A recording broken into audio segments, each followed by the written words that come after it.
nejo merte eno kinyi maber moja kwarado kudu gilese kaka wuono to ane Reverend Ugo said I ngama DDO yani daily drinking officer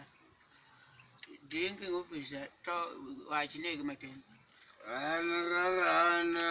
wachi gik mang'eny. Yes. Kakung'eyo an MP. Yes. Yan mer bil.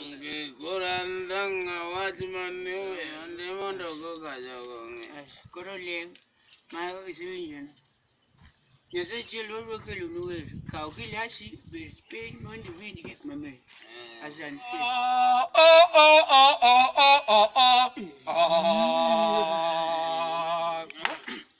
Anoko mawor saore kongoringo na eremo anamade nyaka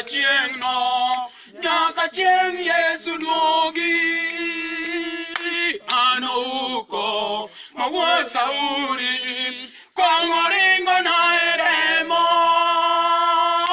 anamade nyaka chieng Yesu duogi